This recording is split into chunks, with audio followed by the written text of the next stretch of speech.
एक जज ने नाजेबा किस्म की तस्वीर अपने फेसबुक से शेयर की हुई है अगेंस्ट इमरान खान। मुझे बताएं, कोई इंडिपेंडेंट जज है क्या? वो एक इंसाफ के तकाजे पूरे करने का बदल भी तो जाते हैं, लेकिन बात यह है अल्लाह उसको बदल दे। लेकिन बात मुझे ये बताएं कि क्या ये इंसाफ है?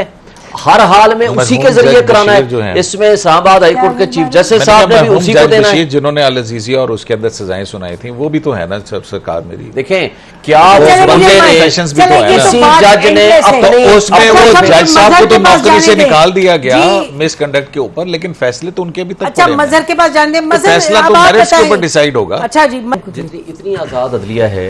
एक जज साहब एडिशनल डिस्ट्रिक्ट एंड सेशन जज हुमायूं दिलावर साहब, उसने अपनी फेसबुक से 2014 से लेकर ऑनवर्ड, जिसको उन्होंने बाद में एडमिट किया, कहते हैं कि फेसबुक तो मेरी है, ये पोस्टें मैंने नहीं की, किसने की उसका नहीं पता, डिलीट भी नहीं की ये भी नहीं पता, ये भी नहीं किया मैंने कोई इंक्वायरी कराई हो।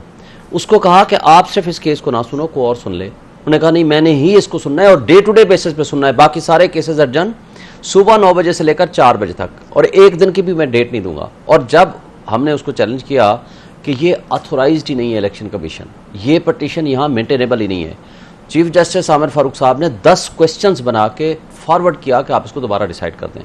उसमें 7 दिन का टाइम दिया। चौथे दिन वकील साहब ने 1 दिन की एडजमेंट मांगी कि आज मैं लाहौर में हूँ, खजारे साहब ने मंडे को रख दें। उन्होंने बगैर सुने ऑर्डर कर दिया कि नहीं ये मेंटेनेबल है। उसको जब दोबारा हमने चैलेंज किया तो chief justice Islamabad high court ने उस पर नोटिस करके अगले हफ्ते रख दिया। उन्होंने कहा कि बेशक अगले हफ्ते से पहले मैंने इस केस को खत्म करना है। अच्छा जी, बताइए क़य्यूम सिद्दीकी साहब, खान साहब any closer to being arrested? देखिए बहुत सारे केसेस हैं उनके ऊपर जो है 140 अभी तो कल 180 से ज्यादा, हाँ 180 से ज्यादा। अब पता नहीं ये लिस्ट, वो फिर बात आ जाएगी कि ये लिस्ट कहीं आप छाप दें यार, हमें हाई कोर्ट में उन्होंने लिस्टें दी हैं। नहीं वो आप हाई कोर्ट में लिस्टें दी हैं, लाहौर हाई कोर्ट में। चलें वो आपको ज्यादा इल्म होगा, हम आपकी राय पे वो जो है ना उस पर एतबार कर लेते हैं। लेकिन बात यह कि अभी उन्होंने पेश होना है मंडे को, सुप्रीम कोर्ट के अंदर भी उनको तलब किया हुआ है, वो जो बलूचिस्तान में एक लॉयर जो थे मर्डर केस के अंदर। ठीक है, केस नहीं है, क़य्यूमी अजीब केस नहीं। देखें अब जो भी है वो मुद्दई हैं, उन्होंने नाम दिया है, अब देखेंगे कोर्ट अब उसकी हद तक उसके ऊपर जो है वो उनका हो सकता है।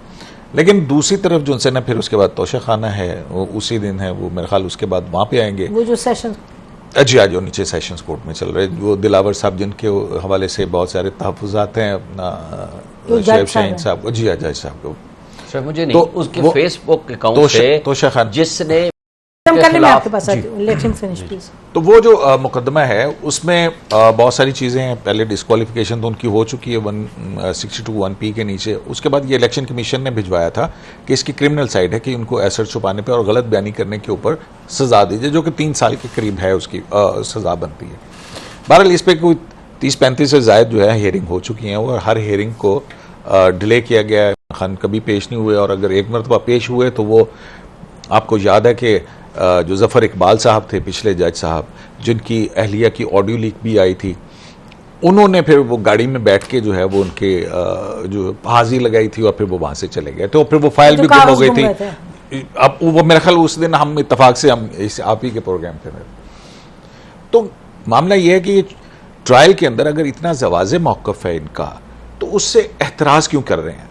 ये इसी तरह से प्रोहिबिटेड फंडिंग का जो केस था इनका इलेक्शन कमीशन के अंदर, 8 साल तक जवाब ही नहीं दिया उसकी मेंटेनेबिलिटी पे। कभी हाई कोर्ट आ गए, फिर वापस चले गए, 5, 6, 7। तो ये आप लीडर हैं और एक लीडर के तौर के ऊपर अगर आप पे गलत इल्ज़ाम हैं, आप जाएं कन्फ्रंट करें। शाहिद खान अब्बासी उन्होंने कहा मैं बेल के लिए अप्लाई नहीं करूंगा भाई, रखें जितने दिन मुझे रिमांड पे रखना है। उस वक्त 90 दिन का रिमांड था नैब का। तो आप जाके फेस करें और उसको अगर गलत है, अगली कोर्ट के अंदर आपको हर कोर्ट रिलीफ दे रही है और अदालतें जो हैं वो आज़ाद हैं, तो उसमें आपको मसला क्या है? छुपते क्यों हैं? आज़ाद है तो आज़ाद है ना, तो इसी बात से तो खुशी में हंस रहे हैं।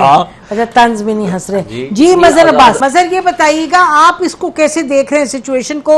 एक तरफ ये केसेस में हम देखते हैं, तारीखें भी पढ़ती हैं डे और नई FIRs भी आती हैं, GITs भी बनती हैं, लेकिन अरेस्ट वगैरह का मामला आपको लगता है अभी it's in the distant future, या आपको भी लग रहा है जैसे क़य्यूम कह रहे हैं कि लगता है कि शायद जल्दी हो जाए?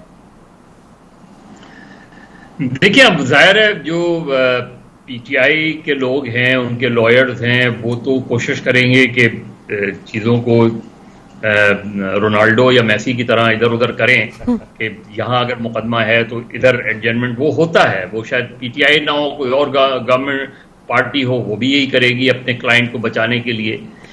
लेकिन इम्पोर्टेंट बात ये है कि कौन से, मेरा ख्याल है 4 या 5 ऐसे केसेस हैं जिनको हम एक हाई प्रोफाइल केसेस कह सकते हैं। उसमें पीटीआई अपने आप को, या पीटीआई के चेयरमैन अपने आप को किस तरह बचा के ले जाएंगे, ये उनका टेस्ट होगा। अब एक 9 मई का, जिस तरह आपने अभी जीआईटी की बात की, अब फॉर्मली अभी तक पीटीआई के चेयरमैन को किसी एक केस में भी फॉर्मली गिरफ्तार नहीं किया गया। फॉर्मली गिरफ्तार अगर वो होते हैं, चाहे वो 9 मई का हो, चाहे वो अलकादिर ट्रस्ट वाला हो, चाहे वो फॉरेन फंडिंग, किसी एक केस में जब वो फॉर्मली अरेस्ट होंगे, फॉर्मली चार्ज होंगे, तो वहाँ फिर बात लगेगी कि यह बात सीरियस है। और मेरा ख्याल है बाकी बहुत से केसेस पॉलिटिकल नेचर के हैं, जिस तरह बनाती हैं government of the day against the opposition, लेकिन कुछ केसेस संजीदा नौयत के हैं उसमें। और उसका जैसे अब ये जीआईटी, अब जिसका अगर पता चलता है कि जिस तरह 160 आजम खान साहब का बयान है जो नैब में उन्होंने दिया है, या उनका 164 अगर दुरुस्त है, ये चीज़ें अगर होती हैं। देखिए, आजम खान अगर उन्होंने ये सारी बातें की हैं जो रिपोर्ट हुई हैं, अगर ये बातें अपनी जगह दुरुस्त हैं, तो ये ज़रूर पीटीआई के चेयरमैन के लिए प्रॉब्लमैटिक है, क्योंकि वो ना सिर्फ ये कि अपने उस प्रिंसिपल सेक्रेटरी पे, साबका प्रिंसिपल सेक्रेटरी पे को अभी भी वो इंतहाई ईमानदार शख्स कह रहे हैं, लेकिन अगर उस ईमानदार शख्स ने कोर्ट रूम में खड़े होके ये कहा कि हाँ ये मेरा स्टेटमेंट है, उन्होंने ये कहा कि हाँ मैंने नैब के सामने ये सारी बातें की हैं, तो फिर पीटीआई के लिए जो है वो मुश्किलात खड़ी हो जाएंगी।